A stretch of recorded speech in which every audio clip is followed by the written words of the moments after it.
I'm Noam Rathaus. I'm the CEO of ssd-secure-disclosure. We are the organizers of TyphoonCon. This is our sixth installment of TyphoonCon. We just wrapped up our training event. 3 days of fuzzing, WinDebug training, and embedded devices.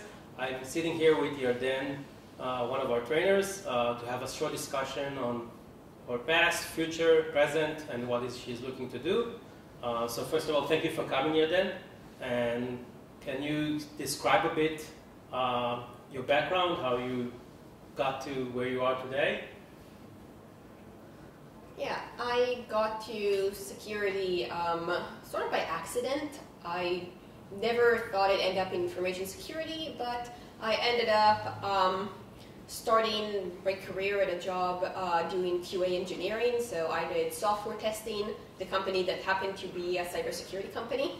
I ended up there with no experience, no tech experience whatsoever, very little knowledge of computers, programming, and all of that. I ended up really enjoying it and started doing a little bit more automation development, and eventually managed to move to the research team. I learned a lot from the people at the company, the people at the development teams, the research team. And through there I started doing detection engineering, analyzing all the basics, analyzing false positives, false negatives, and just took up more projects from there, and ended up doing reverse engineering and research, mostly on the Windows platforms, and ended up getting to Windows kernel defense, exploitation, and EDR development. Can you share with us like an interesting challenge or project that you have done over the last few years? Yeah, one project that I really enjoyed is one that I really didn't think was going to be such a big project. I saw the description of a CVE bug, a pretty small and simple one. It was an arbitrary increment kernel bug. And I looked into it and how to exploit it. But the bug itself was relatively simple, but getting it to from a bug to an exploit is always a lot more complicated than that. So I ended up digging into Windows ETW, Event Tracing for Windows, one of the older, more complicated, and less looked at components, to analyze what the bug was, how to get to it, how to activate it, the limitations of what I could and couldn't do with it, and writing the exploit, and then getting into post-exploitation and how to avoid detections with it, and interesting ways to exploit it with different limitations. And I think that was a really fun project to work on. Okay. What part of that project did you enjoy most? Looking into ETW was a lot of fun because it's a component that I really didn't look much into before that, and it's a very interesting component from from a vulnerability research perspective, exploitation perspective, and there's just a lot going on there. And also I found it fun to take a pretty simple bug class, just an arbitrary increment, and look into all the different ways you can exploit it, or you can use it as part of other exploit chains, ways that aren't necessarily predictable or that a lot of people don't think of. Is there some kind of security framework or tool set or some kind of product that you would recommend people to learn in order to get better at their job of doing security research?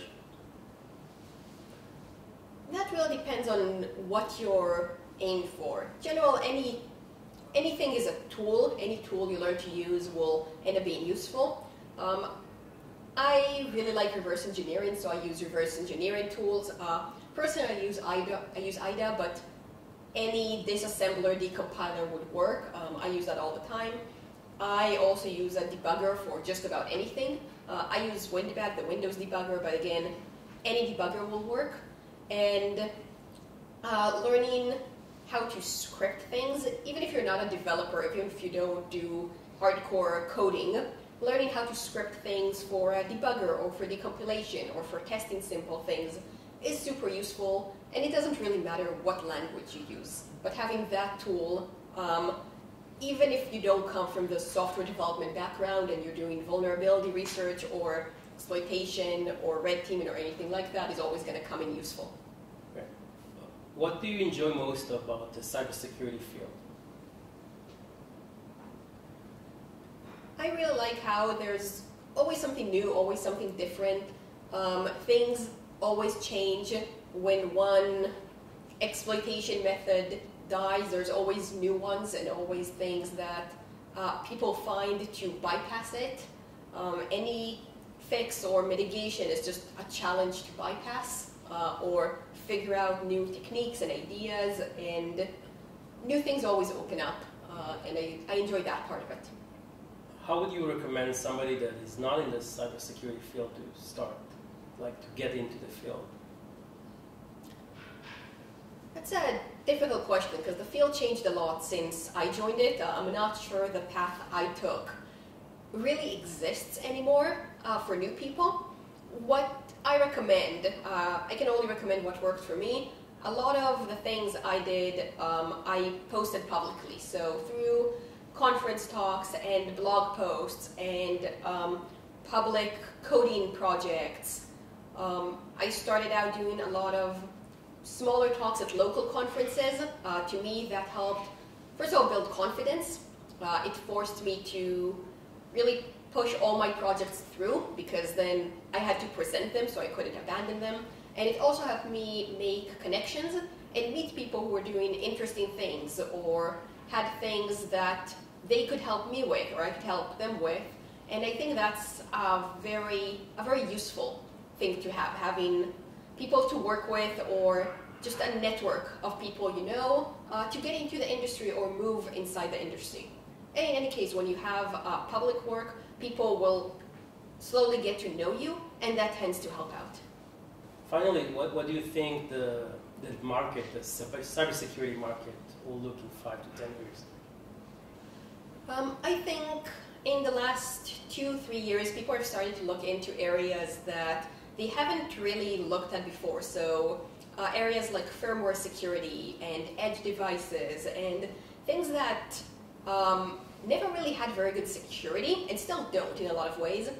But people started paying attention. So I think we'll see a lot more progress in those areas in the last few years compared to the classic platforms like the big software or operating systems or things like that. So I think that's a very interesting area to look at, together with a lot of new mitigations, a lot of new attention to cybersecurity. This field just keeps growing with more people and more policy built around it. And I think more and more edge devices in areas that haven't really been the center of cybersecurity will start gaining more attention, like healthcare, like universities, like companies and organizations that haven't really thought about cybersecurity until now. I think they're already starting with ransomware attacks and things like that. I think we'll see a lot more of that in the next few years, and they'll have to start focusing on cybersecurity more with all the implications of that. So thank you for coming to our event. Hopefully you enjoyed it so far. We have a few more days going forward, like 2 days of conference. You're going to also do the keynote for us, which we appreciate it. Hope to you that you would consider coming to us next year to give another training. That's it. Thank you. Thank you. Thank you for having me here.